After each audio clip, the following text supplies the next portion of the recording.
You know, usually when we talk about a medical diagnosis, there's this expectation of absolute precision. Right, like engineering. Exactly like engineering. You break your arm, the x-ray shows that jagged white line on the bone, and the doctor just points at the screen and says, well, there it is. It's binary. I mean, the bone is either intact or it's fractured. And as humans, we find immense comfort in that, We really do. We like our problems to be visible, categorized, easy to fix. Absolutely. But then, you step into a field like neurodevelopment or trauma psychology, and suddenly that pristine x-ray machine is it's utterly useless. Yeah, completely useless. We're looking at a diagnostic landscape that is entirely murky. You can't just point to a glowing white line on a scan to explain complex human behavior. It is the absolute definition of diagnostic muddy waters. I mean, you are dealing with interconnected systems, invisible variables, historical contexts that overlap in ways we, quite frankly, barely understand. And that profound structural uncertainty, that friction between what we want to easily measure and the complex reality of how things actually work is exactly the lens we need for what we are unpacking today. It's a big one. It is, only we aren't applying it to human biology today. We are applying it to something even larger and arguably way more complex. The very architecture of how we govern ourselves. Right, how we govern ourselves as a species.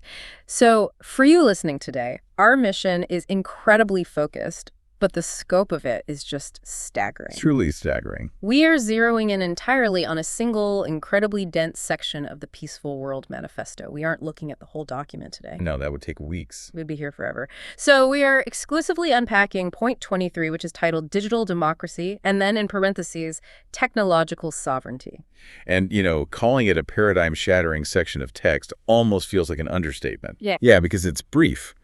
But the philosophical and mechanical concepts packed into those paragraphs, I mean, they represent a fundamental threat to the entire status quo of global governance. So to make this approachable, because look, the text dives headfirst into concepts like cryptography, behavioral economics, political science, I want to set up an analogy right out of the gate. I love a good analogy. Let's do it. I want you, listening right now, to imagine sitting down and trying to explain how our society currently runs to a modern middle schooler. Oh, boy. Okay, a teenager who organizes their entire social life, their complex group projects for school, their gaming guilds with elaborate hierarchies, their entertainment, their communication, all of it via a smartphone. Because to that teenager, the smartphone isn't just a tool, right? It's a central hub. Nah. It's how they navigate reality. Exactly. They use it to establish instantaneous, secure, global consensus on a daily basis without even thinking about it. So you tell this teenager, hey,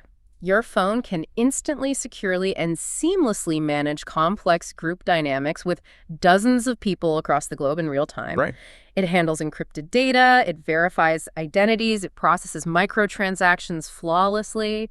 And the kid says, well, yeah, obviously. That's just Tuesday for them. Right. And then you have to look them in the eye and explain that our actual democracy, the system that decides our laws, our taxes, our civil rights, our future, is still running on the equivalent of 18th century paper and pony express technology. It's absurd when you frame it like that. We literally stand in physical lines in an elementary school gymnasium on a Tuesday in November to fill out bubbles on a piece of paper with a ballpoint pen. Or we elect one single person to go to a distant capital city for 4 years to basically just guess what millions of us want. To guess, yeah. And to a kid with a smartphone, that sounds like absolute insanity. I mean, if our phones can coordinate a global gaming tournament with millions of variables in milliseconds, why hasn't the foundational operating system of our democracy been upgraded? And that underlying frustration, that glaring technological dissonance, is completely validated by point 23 of this manifesto. Let's jump into the text then. Yeah, because the text isn't just suggesting we make voting digital to save time. It isn't just pitching a convenient app that replaces a paper ballot so you can, vote in your pajamas. Which would be nice, but yeah. It would be. But it is proposing a complete architectural redesign of how humans govern themselves. It argues that the tools of democracy must actually match the technological age we live in.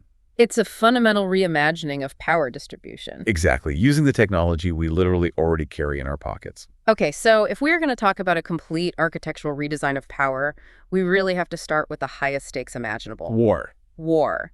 The absolute most extreme decision a society can make is the decision of life and death. The manifesto tackles this immediately. It talks about the broad legitimation of decisions on war and peace.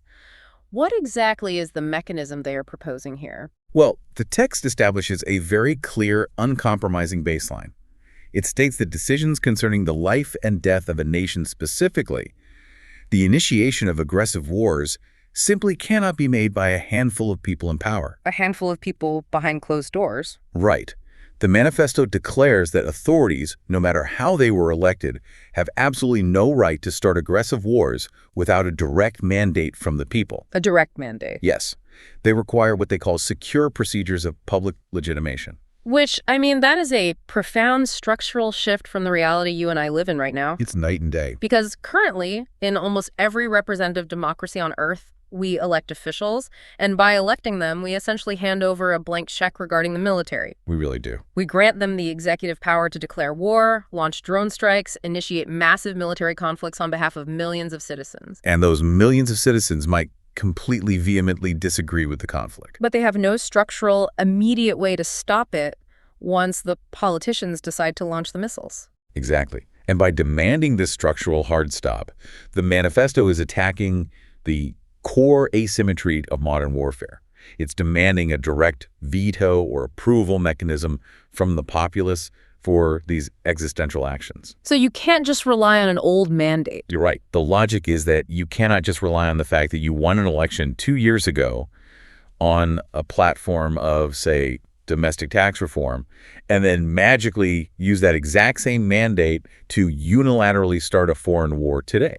Let's bring this back to our smartphone analogy to see how absurd the current system is. Imagine a group chat. Okay, I'm picturing it. You've got 50 kids in a group chat, and there's one admin who set it up. Suddenly, that one admin decides the whole group is going to go pick a physical fight with a rival school across town. Oh, Winnie. Nobody else in the group chat gets a say in this decision. There's no poll, there's no discussion, but everyone in that chat is going to suffer the consequences. They're the ones getting suspended or hurt. Exactly. If that happened in a group chat, the kids would revolt, the admin would be overthrown instantly, or everyone would just leave the group. So why do we accept this exact dynamic for a sovereign nation? The asymmetry of risk is the entire point there. The admin in your group chat doesn't bear the physical brunt of the fight in the same way the group does. Right. In a nation state, the citizens pay the price of war with their actual blood, their families, their economic futures. Meanwhile, the leaders making the decision are historically insulated in bunkers or secure Capitol buildings. But I have to challenge the practicality of this. Let's look at the gray areas. Sure. In a geopolitical crisis, isn't direct democracy just inherently too slow and cumbersome? That's the usual pushback, yeah. I mean, let's say a nation is under attack or believes an attack is imminent.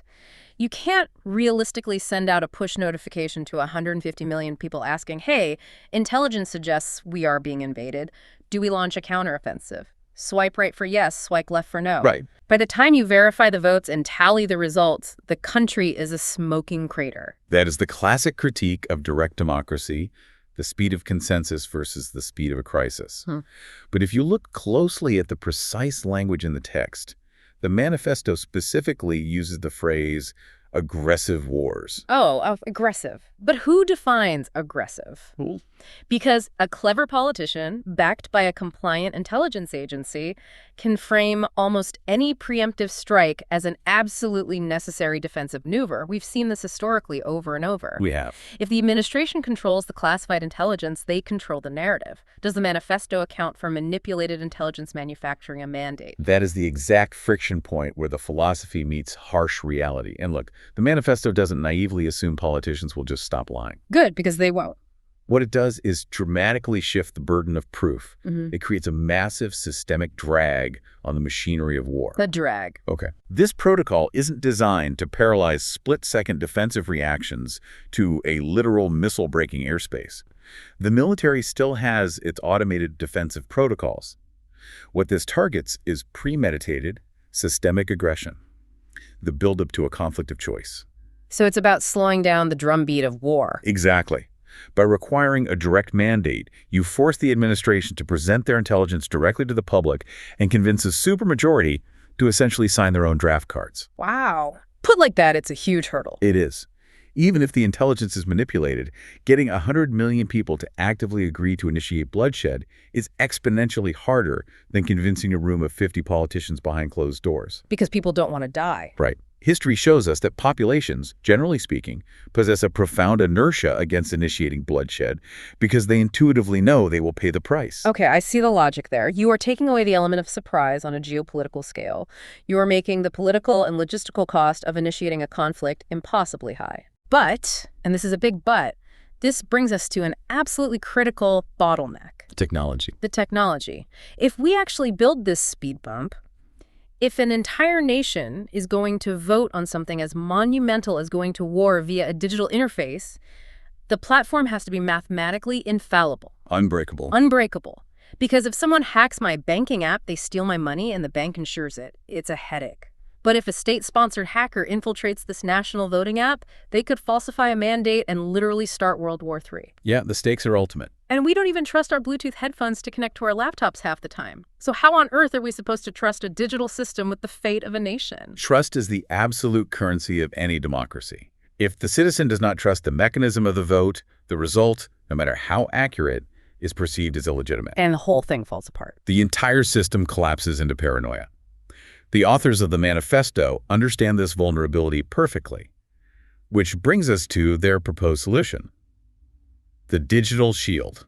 Yes, the text explicitly names technologies like blockchain and zero-knowledge proofs, or ZKP, to guarantee the verifiability of the people's will. Yep, ZKP. Now, whenever a listener hears the word blockchain, a significant portion of them instantly roll their eyes. Oh, absolutely. They think of crypto bros, speculative scams, environmental waste, massive hacking scandals where millions of dollars just vanish overnight. It's got a branding problem for sure. So you have to convince me and the listener that this technology is actually stable enough for the nuclear codes. Well, we have to separate the underlying mathematics from the speculative circus that has surrounded cryptocurrency. Okay, let's separate them. The mathematics of a properly constructed decentralized blockchain provide an immutable ledger. Once data is entered and verified by the network, it cannot be altered retrospectively without altering every subsequent block. Which takes massive computing power. An impossible amount of computational power, yeah. But the blockchain alone isn't enough because a public ledger means everyone can see the data. For voting, we need absolute privacy. Right, the secret ballot. Exactly. And that is where zero-knowledge proofs, ZKP, enter the equation.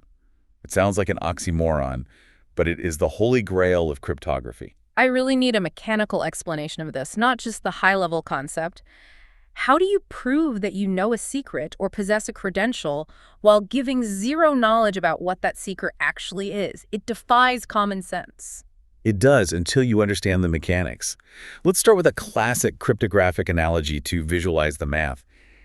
Imagine a massive, incredibly complex Where's Waldo poster. Okay, millions of characters. Millions. You and I are looking at it. I claim to you that I have found Waldo, but I refuse to point to him because I don't want you to know his location on the board. But you want to prove to me that you know. I just want to prove to you that I know. So how do I prove it without pointing? I have no idea. I take a giant, opaque piece of black cardboard that is twice the size of the poster. I cut a tiny Waldo-sized hole in the exact center of the cardboard. I ask you to turn around. I place the cardboard over the poster so that Waldo perfectly aligns with the hole. I ask you to turn back around. You look at the giant blackboard, and through the tiny hole, you see Waldo. Oh, wow. Okay. See. So I'm 100% mathematically certain that you have found Waldo. You proved your claim. What? But because the cardboard is so massive and hides the edges of the poster, I have absolutely zero spatial context. I don't know if he's in the top left, the bottom right, or the middle. Yeah. You proved the secret without revealing the underlying data. Precisely. Let's take it one step further with another famous analogy used by cryptographers, the colorblind friend. Okay, let's hear it. Imagine you are colorblind. You cannot tell the difference between red and green. I have 2 billiard balls, one red, one green. I give them to you. All right, I've got them. You hide them behind your back. Yeah. You choose to either switch the balls between your hands or keep them in the same hands. Then you show them to me and ask, did I switch them? And because you aren't colorblind, you can easily say yes or no. Right. But you, being skeptical, might think, I'm just guessing. So we repeat the process. You put them behind your back, switch them or don't, and show me. We do this 100 times in a row. 100 times. Every single time. I correctly tell you whether you switched them or not. Well, the statistical probability of you guessing a coin flip correctly 100 times in a row is astronomically close to zero. So by the end of the experiment, I am mathematically certain that you can see color. Exactly.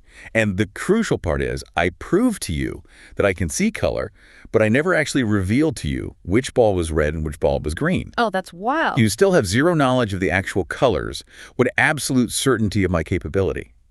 That repeated verification without revealing the payload is the essence of ZKP. So let's apply this directly to the listener's experience of voting in this digital democracy. In traditional digital voting, the nightmare is twofold, right? Either the government platform knows exactly how you voted, which destroys the secret ballot, allows for political retaliation, coercion, or state-sponsored hackers penetrate the central database and simply change the tallies in the server. Both vulnerabilities stem from centralization. With a blockchain secured by zero-knowledge proofs, the architecture is entirely different. How does it work for the user? When you open your smartphone to cast your vote on a referendum, VKP allows the system to mathematically verify two conditions simultaneously. First, it verifies that you are a living, registered citizen who possesses a valid digital identity and that you have not already cast a vote in this election. Okay, so no double voting. Right. Second, it verifies that your vote was formatted correctly and mathematically added to the final tally. But the magic is in what it doesn't reveal. Exactly. It does all of that mathematical verification while keeping your actual identity, your location, and the specific choice you made completely shielded from everyone. Everyone, even the government. The government running the system cannot see how you voted. The developers who coded the app cannot see it. Even a hacker who perfectly breaches the blockchain ledger only sees a massive wall of mathematically verified but utterly opaque cryptographic proofs. So the listener could theoretically audit the election themselves. Yes, anyone could. Anyone could download the public blockchain ledger, run the open source code, and mathematically verify that the final tally is 100% accurate and comprised only of legitimate citizen votes without ever knowing who voted for what. That is the promise of the digital shield. It's a perfectly transparent, completely unhackable, completely private black box. And the foundational mathematics for this aren't science fiction. They exist today and are currently being refined. If we integrate this level of cryptographic trust into governance, the legacy excuse that direct democracy is too susceptible to fraud simply evaporates. The technology ceases to be the barrier. Okay, I'm sold on the math. The digital shield works. The app in my pocket is completely secure. Awesome. But solving the cryptography immediately exposes the next massive friction point, which is the limitation of the human brain. Cognitive overload. The cognitive overload. If we have this secure app, what exactly are we voting on? Because if this system scales and we achieve true direct democracy, I am terrified of what my notifications will look like. It would be a nightmare. I have a job, I have a family, I have a life. I do not want my phone buzzing every 3 hours asking me to vote on agricultural subsidy reallocation in the Midwest or vote on the municipal water treatment facility's chemical budget. No one wants that. I don't know the first thing about water treatment infrastructure. If you force me to vote on it, I'm either going to ignore it or worse, I'm going to guess based on whatever misleading headline I saw on social media 5 minutes ago. We can't scale trust if we have to vote on literally everything. And that profound exhaustion is exactly why pure direct democracy has historically failed whenever it tried to scale beyond the size of a small, ancient city-state like Athens. It's just too much. It demands an impossible cognitive load from the average person. The authors of the manifesto recognize this critical human limitation. They aren't proposing that you vote on every line item of the federal budget. Oh, thank goodness. This leads us to the text's truly revolutionary mechanisms for structuring the vote.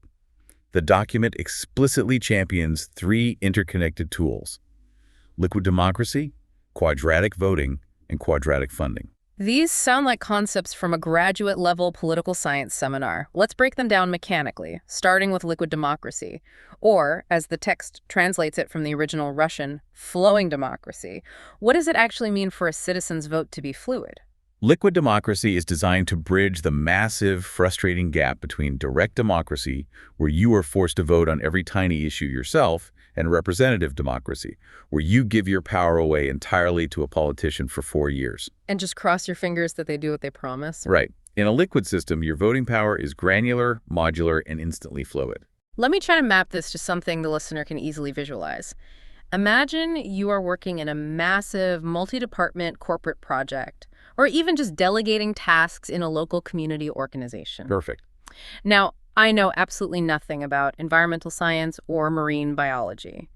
In our current representative system, I have to elect a generic politician who also probably knows nothing about marine biology, but who promises to hire advisors. Usually politically appointed advisor. Right. But in a liquid democracy, instead of forcing myself to vote on an ecological issue I don't understand, I can open my app and digitally forward or delegate my voting power on environmental issues specifically to my friend who happens to be a brilliantly educated marine biologist. Yes, you assign her as your proxy, but only for that specific domain. When an environmental bill comes up, she casts her vote, and the system automatically weighs it as 2 votes, hers and yours. But, and I assume this is the mechanism that keeps power in check, if she suddenly gets bought off by an oil company or just starts voting for things I fundamentally find abhorrent, I don't have to wait 4 years for an election cycle to campaign against her. Nope. I don't have to write angry letters to a representative who ignores me. I just open my app, hit a button, instantly revoke my proxy, and take my vote back. I hold the reins at all times. That instant revocation is what keeps the system honest. And the architecture gets even more fascinating when you introduce the concept of transitive trust. What's transitive trust? Let's say your marine biologist friend is incredibly busy doing actual research, so she decides to delegate all of her environmental voting power, which currently includes your proxy vote, to a renowned, globally respected climate scientist she studied under. Oh, I see. The voting power flows dynamically to where the actual expertise is, organically mapping the real-time trust networks of a society, rather than mapping who can afford the most television ads. So it essentially forms a natural neural network of expertise. Exactly. But the ultimate sovereignty, the foundational unit of power, always remains with you, the individual citizen. So I can jump in at any time. If that renowned climate scientist proposes a bill that you personally feel goes too far, you can override the entire chain of delegation at any moment, pull your vote back instantly, and cast a direct vote yourself. I love that. It creates a dynamic meritocracy. It rewards people who actually know what they're talking about, and it completely bypasses the need to create a permanent, entrenched political class of career politicians. That's the goal. Okay, that solves the cognitive overload problem. But the text also pairs this with quadratic voting. I have to admit, to most listeners, the word quadratic just triggers high school algebra trauma. It does sound intimidating. How does scaling passion work mathematically? It is mathematical, but it is a brilliant mathematical solution designed to solve a very specific, devastating human problem: the tyranny of the majority. Okay, let's unpack that. Let's look at the failure of traditional voting. We currently use a one-person, one-vote system on every single issue. This seems perfectly egalitarian on the surface, but it contains a fatal flaw regarding the intensity of preference. Intensity of preference. Yeah, it means that a majority group, let's say 51% of the population, who might only care very slightly or even apathetically about a specific issue, can easily and consistently outvote a minority of 49%, whose very physical survival might depend on that exact same issue. Right. If we vote on what color to paint the town hall, and 51% of people mildly prefer the color blue, but 49% of people have a rare allergy to blue paint and will literally go into anaphylactic shock, the traditional vote still results in a blue town hall. Exactly. The intensity of preference, the passion, the stakes, the desperation, none of that is captured by one person, one vote. It only measures direction, not magnitude. Precisely. Quadratic voting fixes this flaw by giving citizens a budget of voice credits over a certain period, let's say a year. A budget of credits, like a political allowance. Kind of, yeah. Let's imagine you are given 100 voice credits annually. You can use these credits to essentially buy votes on the various referendums that come up. Okay, so if I really care about an issue, could I just dump all 100 credits onto it and get 100 votes? No, and this is where the quadratic friction kicks in.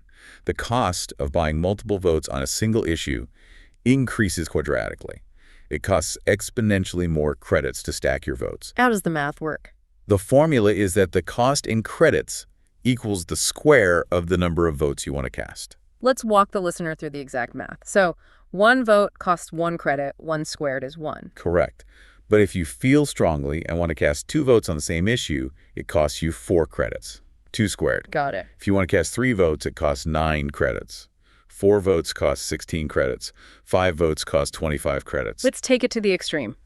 If I have my budget of 100 credits for the year, and there is one single issue that threatens my livelihood or my family, and I want to cast 10 votes on it, 10 squared is 100. It costs me my entire yearly budget of 100 credits just to cast 10 measly votes on that one single issue. Yes. You mathematically bankrupt your political capital for the year. You could have cast 100 individual votes on 100 different issues, exerting a tiny bit of influence everywhere. But I chose to focus it all. You chose to sacrifice your voice on 99 issues to slightly amplify your voice on the one thing that truly matters to you. Let's ground this in a local scenario for the listener. Imagine you live on Elm Street, and there is a massive, dangerous pothole that keeps damaging your car. Classic local politics. Right. The city proposes a budget to fix it. The rest of the city, the 99% of people who don't live on Elm Street, might mildly prefer that the money goes to a new dog park. Sure. In a traditional system, the dog park wins every time because the apathetic majority outvotes the desperate minority. But in a quadratic system, the people on Elm Street spend 25 credits each to cast 5 votes for the pothole repair. And the rest of the city, who only mildly cares about the dog park, is only willing to spend 1 credit each for 1 vote because they want to save their credits for issues that actually impact them. The math allows the intense passion of the few to overcome the mild preference of the many. It forces every single citizen to constantly evaluate their own priorities. By creating this artificial economy of political capital, the system mathematically isolates and measures true passion. It protects vulnerable minorities without removing the democratic process. I can already hear the listener pushing back on this, though. Let's hear it. If we are creating a marketplace of votes, what stops a wealthy billionaire from just buying voice credits with actual cash and ruling the system? That is a crucial distinction. Voice credits are not fiat currency. They cannot be bought, sold, or traded on an open market. So you can't buy influence? No. They are distributed equally to every verified citizen via the zero-knowledge proof blockchain we discussed earlier. Your wealth in the physical world has zero bearing on your wealth in the quadratic voting economy. Every citizen gets 100 credits, period. And the manifesto also pairs this voting mechanism with quadratic funding for public goods. I assume the mathematical logic is similar, but applied to resource allocation. Very similar, but applied to actual financial capital. Quadratic funding is currently considered by many economists to be the mathematically optimal way to fund public goods. Things like what? Things like open source software, local parks, independent journalism, community infrastructure. It involves a matching pool of funds, usually provided by a government tax base or a large philanthropic donor. Okay, a matching tool. But the algorithmic magic lies in how those matching funds are distributed. The distribution heavily favors the number of unique individual contributors over the total amount of money raised. Walk me through a real-world example. How does the math actually democratize the funding? Let's say we have 2 projects competing for a matching grant pool of $100,000. Project A is a niche, vanity initiative championed by a single local billionaire who donates $10,000 to his own project. Okay, one guy, 10 grand. Project B is a grassroots community garden supported by 1,000 local residents who each donate just $10. So on paper, both projects have raised exactly $10,000 in direct donations. Right. In a traditional matching system, they might split the pool evenly. But under the quadratic funding algorithm, the math looks at the broad base of support. A number of people. Exactly. Project B, because it has 1,000 unique human contributors, mathematically proves it has massive societal utility. Project B might receive $95,000 from the matching pool, while Project A, with its single wealthy backer, might only receive $5,000. That is a phenomenal weapon against oligarchy. It really is.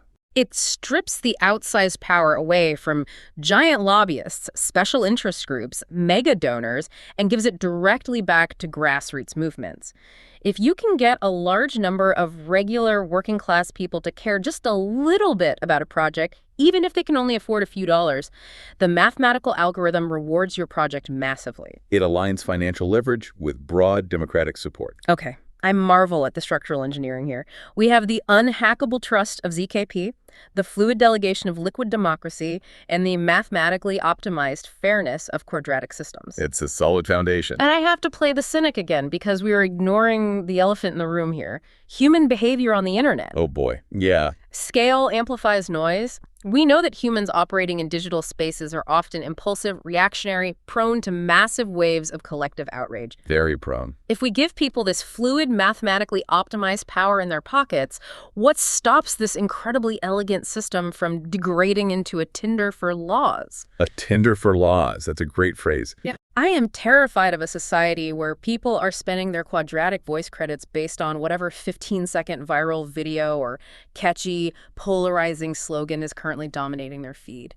How does this system survive the sheer chaotic velocity of digital culture? That is the pivotal vulnerability of any digital democracy, and it transitions us logically into the fourth major pillar of point 23. Let's hear it.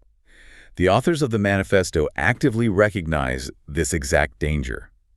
They explicitly state in the text that decisions should not be made in a struggle of slogans. A struggle of slogan. Yeah, they understand that impulsive digital mobs, fueled by viral algorithms, are toxic to governance.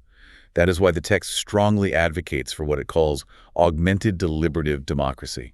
Augmented deliberative democracy. It sounds incredibly academic. What does that actually look like in practice? How do you artificially inject friction and slow down the outrage cycle when everyone is used to instant gratification? The key concept here is deliberation.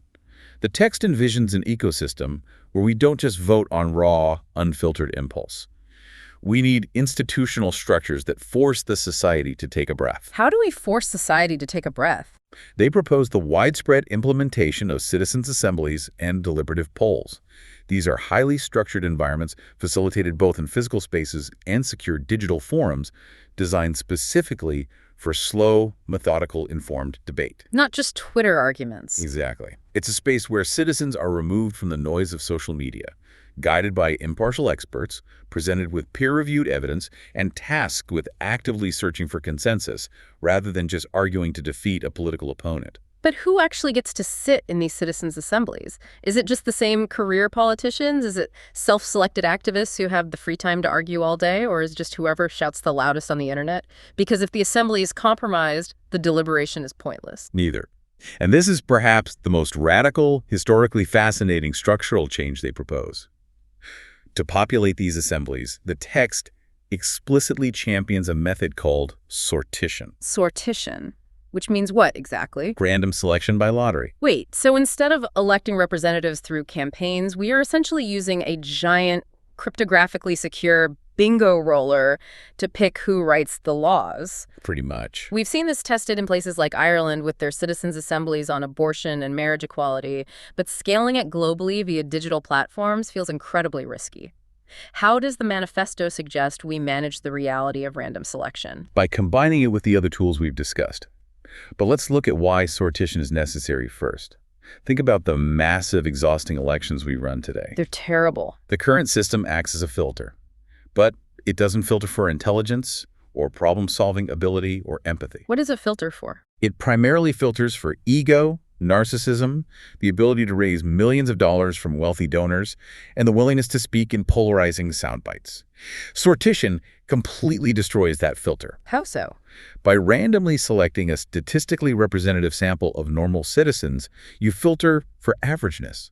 You get a microcosm of the actual population: teachers, plumbers, nurses, students, retirees. Bring it back to the middle school analogy. Okay, let's do it. Instead of having an exhausting school-wide election for class president where the most popular, loudest kid with the best, most expensive campaign posters wins, and usually wins by promising impossible things like pizza every day and no homework, Yeah? you bypass the popularity contest entirely. Bypass it completely. You take the student registry and you randomly select 20 kids. You put them in a quiet room with the actual school administrators, the teachers, and the budget spreadsheet.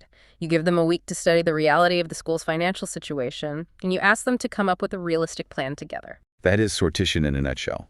And what the real-world experiments, like those in Ireland or the ancient Athenian democracy, have consistently shown is a remarkable psychological shift. Really? Normal people can do this? It turns out normal working people are incredibly reasonable and capable of deep nuance when you change the environment. When you take away the television cameras, the pressure of re-election campaigns, the partisan fundraising, the toxic loyalty to a political party, people behave differently. That makes sense. When they're treated as capable adults, given unlimited access to impartial experts, and tasked with solving a specific problem rather than defeating a political enemy, they reliably produce thoughtful, balanced, incredibly pragmatic policies. So the architectural flow of this democracy starts to become clear. You don't just throw raw ideas to the digital mob. Never the raw ideas. The randomly selected citizens' assemblies act as the filter. They do the slow, deliberative work. They study the issue, consult the experts, and craft the nuanced proposals. And then the liquid and quadratic voting mechanisms we discussed earlier are applied to the carefully crafted policies that come out of those assemblies. You filter the raw energy of the populace through a deliberative process before anything comes to a final national vote. It's a system explicitly designed to cool down the outrage before it can solidify into law. Exactly. It's a multi-layered, highly integrated architecture. It combines the broad, instantaneous participation of digital technology with the deep, localized reflection of deliberative human assemblies. It is an incredibly robust vision for scaling trust. I am completely captivated by this blueprint. We have the unhackable security of the digital shield. We have the nuanced, passion-weighted expression of liquid and quadratic mechanics. We have the thoughtful, bias-breaking policy generation of sortition and deliberation. It sounds like a flawless utopian vision. This brings us to a massive, deeply philosophical friction point. I think it is the ultimate vulnerability, the existential threat to this entire vision. I know where you're going with this. All of this architecture, the ZKP, the voting, the assemblies, relies on one foundational, unquestioned assumption. It assumes that the voter, the citizen holding the smartphone, is a sovereign, autonomous, free-thinking agent. Which is a bold assumption these days. It is.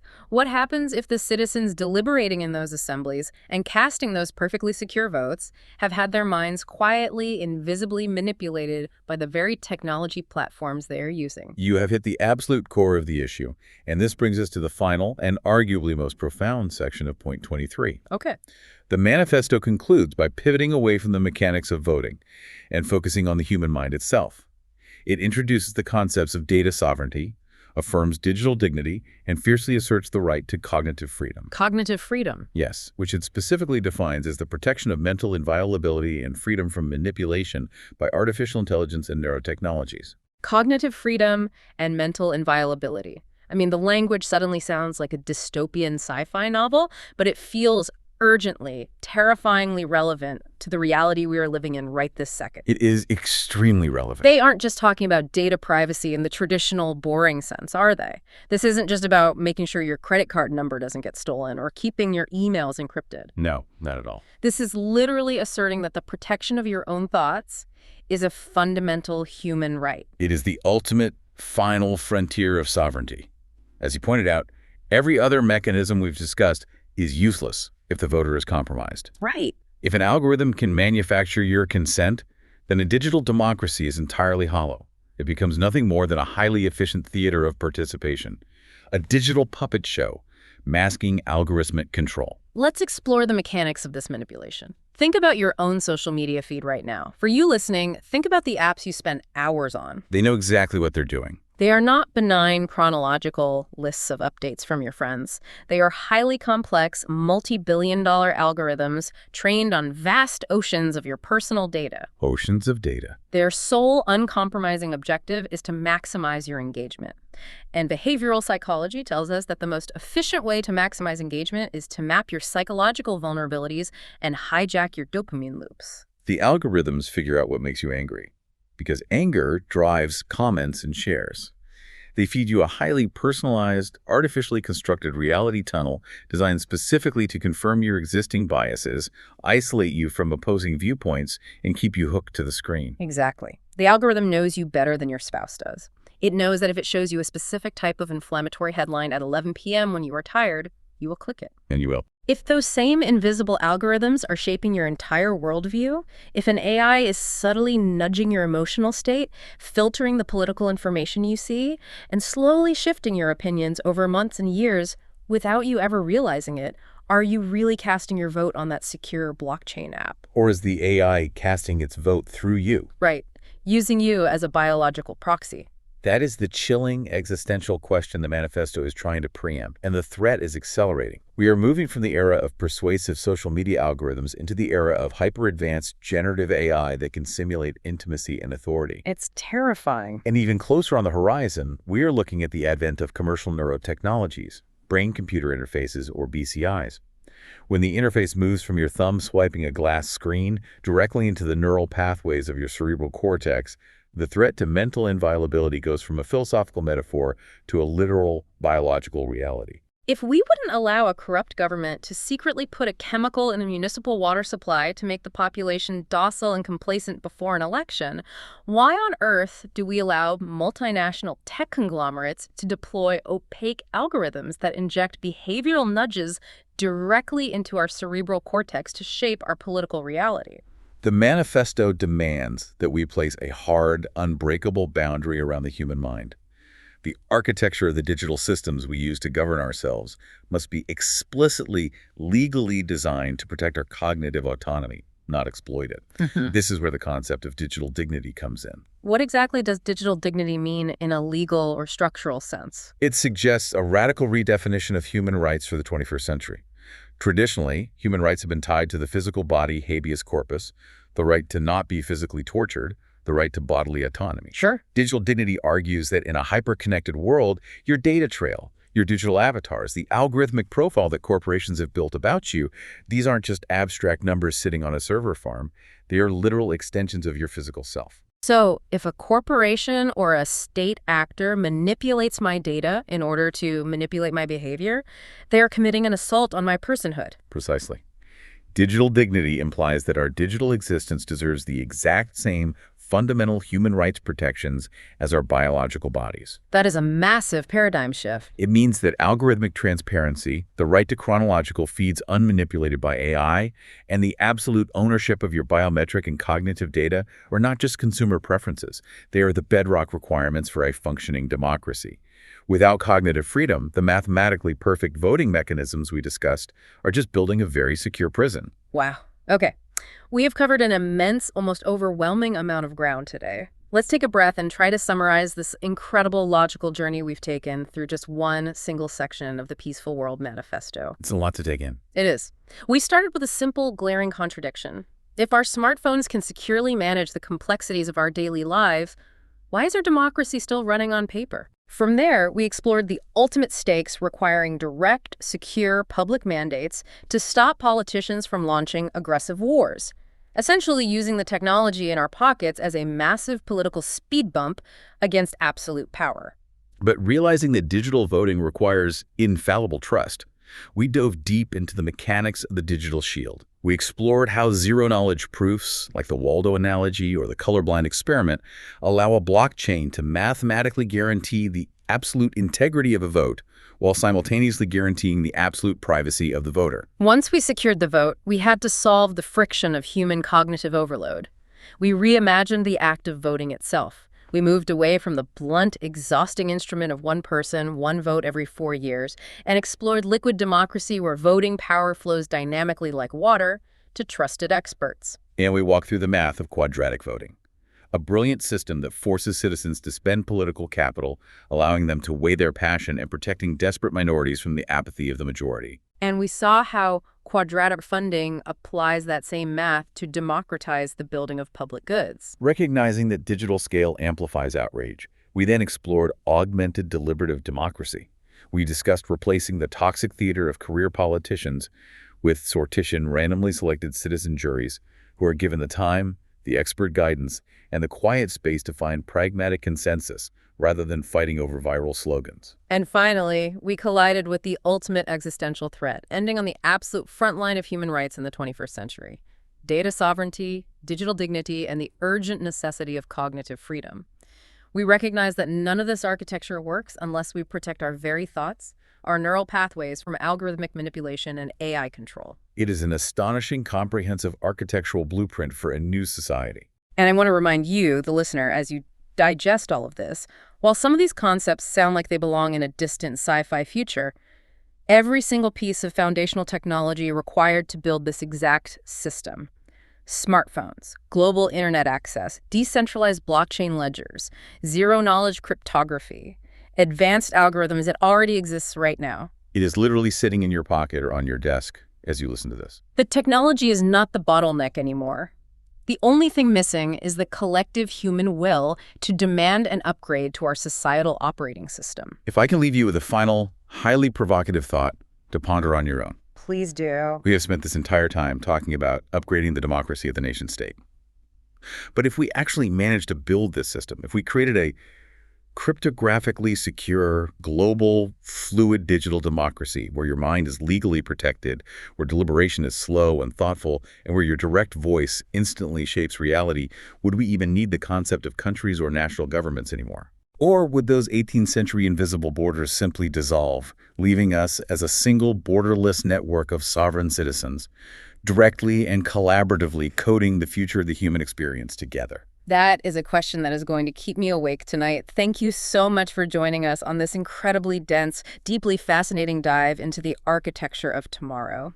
The next time you pull out your smartphone to check a message or scroll a feed, I hope you look at that glass screen not just as a distraction device, but as the dormant, waiting voting booth of a truly peaceful world. Until next time.